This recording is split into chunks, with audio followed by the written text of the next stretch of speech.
Hi everyone, Greg Sullivan here with a long overdue sequel to my Asteroid tutorial. We are actually going to be making this shot from the first frames of the Good Dinosaur teaser, which looks awesome. And I saw this shot and I thought, what a fun little shot. I bet we could do that in Lightwave pretty quickly and that it would look pretty cool. And so I tried it, it came out great, and this is what we're going to be doing. The ring itself, not the bouncing rocks.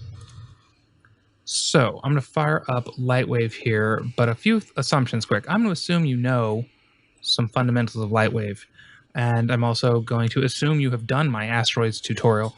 The link is going to be in the description here to that tutorial. So you're going to be starting this tutorial where you left off on that one. That is to say, with a nice, good-looking asteroid that is ready to be tossed into a ring and using some instances and all that jazz. So here I've got an asteroid pretty much like the one we wound up with at the end of that tutorial. Looking really good. So we are going to take that. I'm going to set the display sum patches down to something like 3. We only need the broad silhouette. When it renders, it'll still do 30 sub patches. It'll look great. So that done. Move out to about frame 75, and let's rotate the asteroid.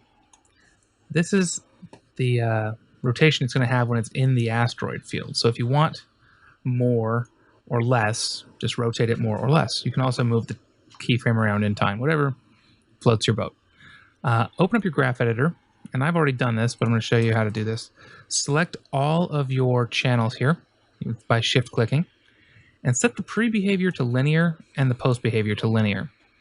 And what that does is that just means that after that key, it will continue in a linear fashion. So we've set a keyframe at 75, and it's just going to keep on turning. All right, there's one more thing we need to do to prep our asteroid. We need to add a null to the scene. We're going to call this null asteroid root. And then we are going to parent our asteroid to the asteroid root. And that's all we need to do to the asteroid at this point. Now that we've got the object we're going to instance, we need a surface to instance it over. So let's hop over to Modeler and create a disk. Hit N for numeric. Set it to the y-axis. Set it to a 1,500 foot radius, 0 on the y, 1,500 foot on the z. Just creating a giant 3,000 foot wide disk. Now, obviously, these aren't realistic measurements, but realistic measurements wouldn't look nearly as attractive. They would look like a whole bunch of empty space. Select this top polygon, bevel it in, and keep your eye on the lower left here. As we bevel in, you'll get those numbers down there, and you can see 0 feet. That's the up and down. If I move it up and down, that's what that first number is. And the second number is how far in you've gone. So let's get to 0 and 100. And then delete that polygon and subdivide it. Now for my scene, I don't need the whole ring. I just want half of it. You could choose to have the whole ring if you wanted to do something different, but for my purposes, half a ring will do. And I'm going to save this as I've already got a ring version 2, so I'm going to save this as ring version 3. I'm going to send that off to lab.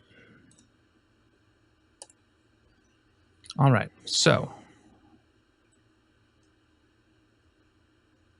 we've got our ring.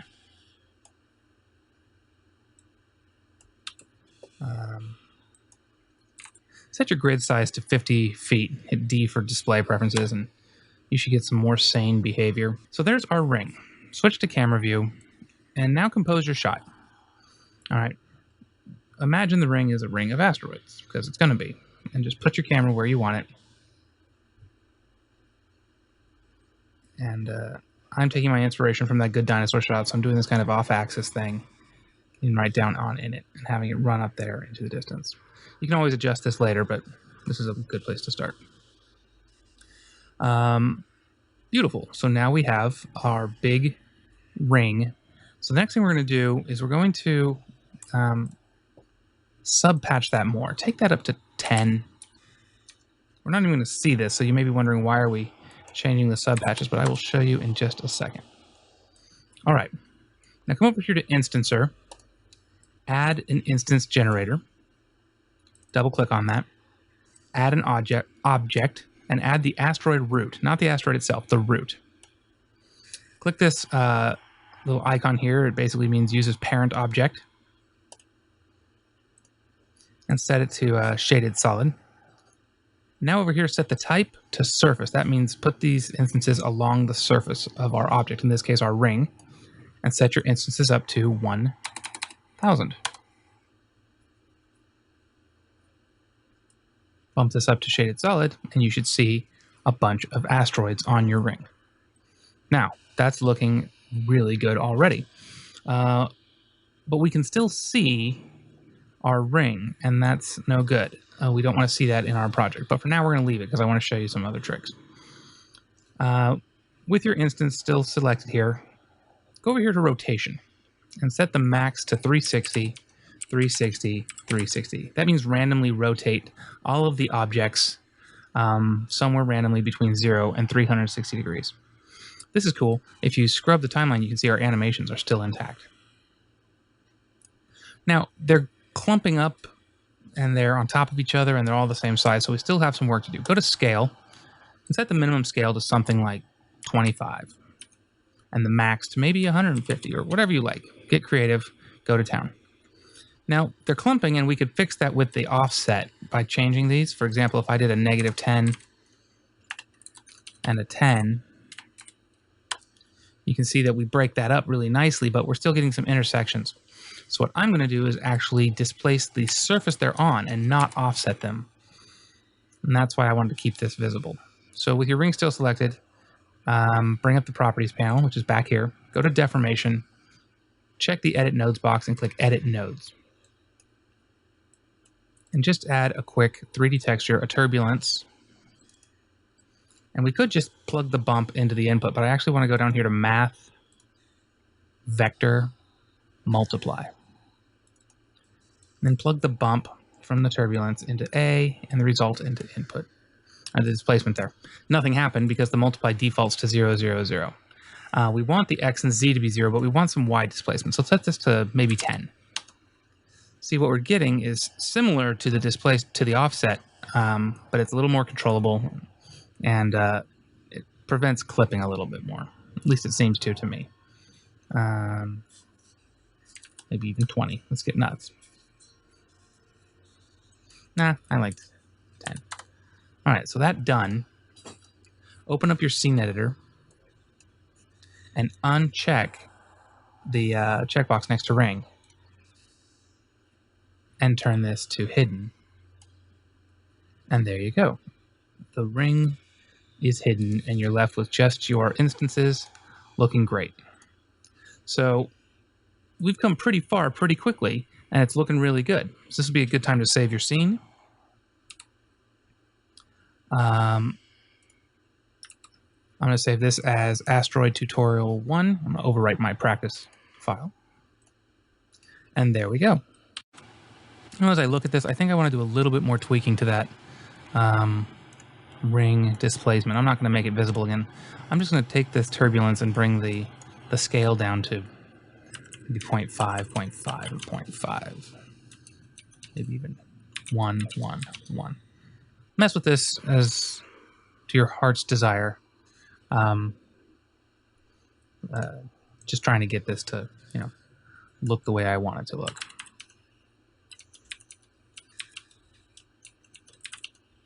Anyway, it's looking solid. That'll do. Okay, so now we have our instances in our scene, and the next thing we need to do is make the scene look good. So let's switch to VPR and have a look at our scene.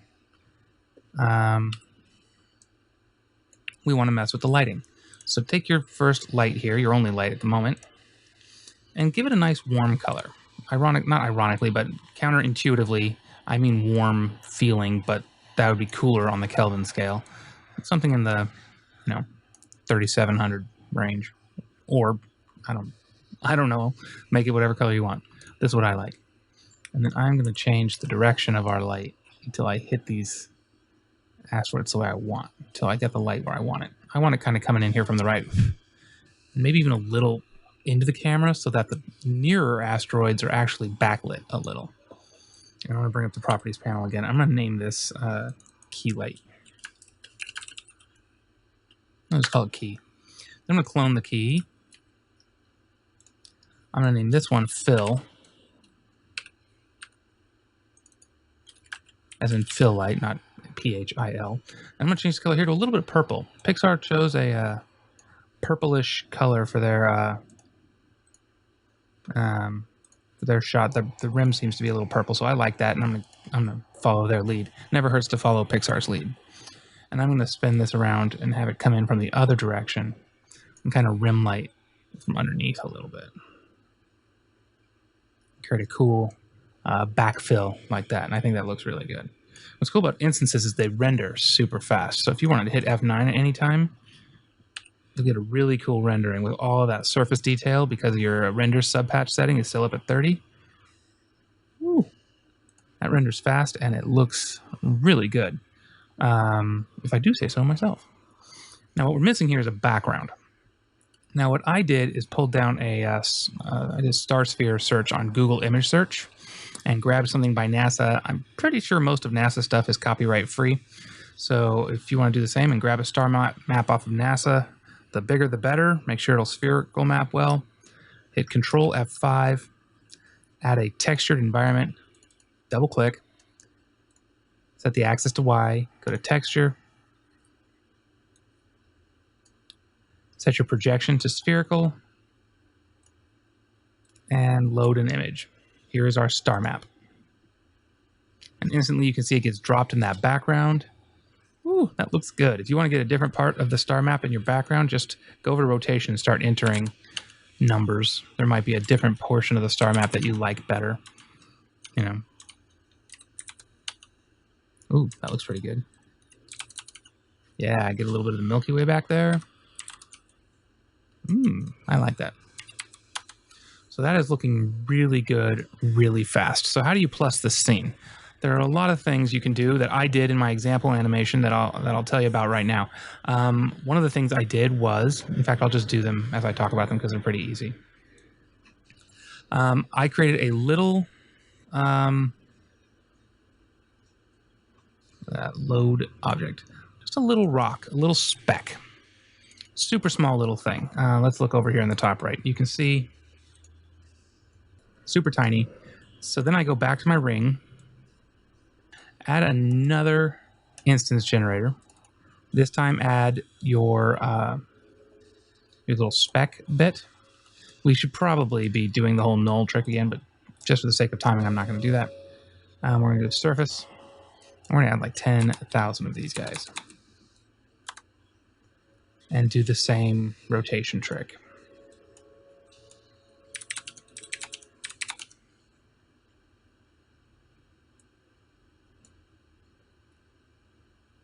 You do the same thing with scale. 50, 150. Go full size here. Hide all these panels. And if you go to VPR, you see all these nice little specks. They're almost too small to see, but when you move the camera around, they really look good. Maybe even make them bigger, like 100, 300. So that adds a lot of density, and it was really cool. The next thing we're going to do is expensive. So just know that if you don't have a machine or that can keep up or the patience, this might be where you want to end your project and start playing around. Another thing that I did in my example animation was I created 5 base asteroids so that there was more variety in my asteroid field. You might want to do something like that. And there you go. If you're going to stick around for the particle portion, all right, let's get into that. The first thing you're going to want to do is clone your ring.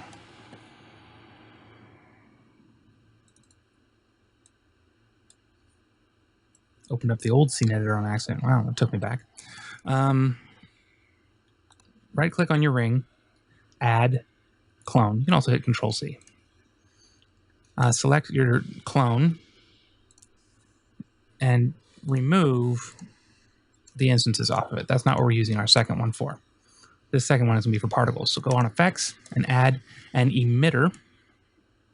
Double click on that. And let's set this to 3000. And let's set the particle limit to 3000. And let's set this to frames. What we've just asked it to do is generate 3000 particles in the very first frame. Set the size to no change. Now we don't want the particles all here on a line. We want them kind of up in space. So set the motion, go to the motion tab and set the vibration to something like 10. And then jump out here to frame 40. See how those particles start to spread out in a really nice way? So, good time to save your scene. That's looking really good. Let's go to VPR and go to the window Hypervoxels. Select your second ring and activate it. Now you get a giant weird surface by default. Switch that to sprite. That looks pretty cool. Set these to about 30 with a size variation of, I don't know, 80. And so far it's rendering pretty fast. You might be wondering what I was talking about. But we'll get there in a second. Go to shading and change this color to purple. Again, in the Good Dinosaur trailer, it had kind of a purpley haze.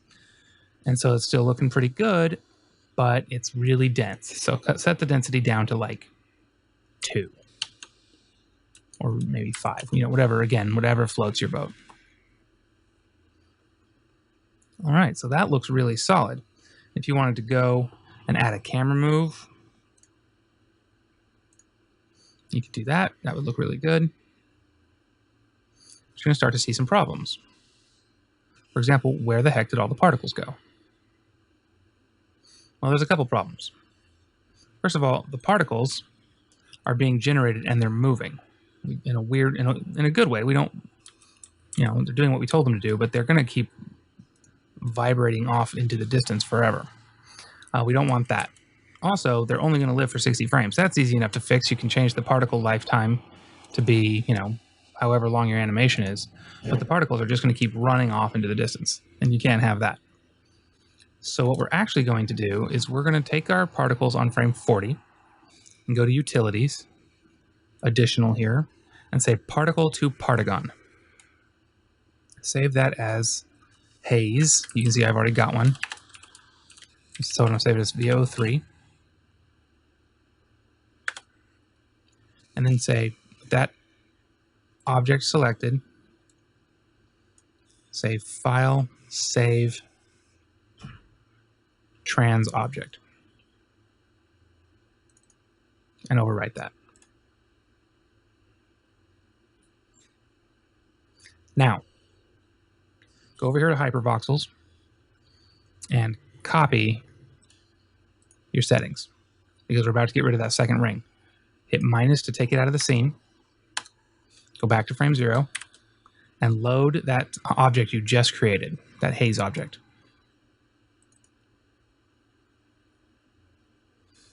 So there's haze. And double click here, activate it, and paste your particles. Now, go to the scene editor, select your haze, uncheck it, hide it, and there you go. Now you have a fixed set of particles in space. So as you scrub through, you get this really cool haze effect. And there you go. Hit F9 and enjoy your beautiful render.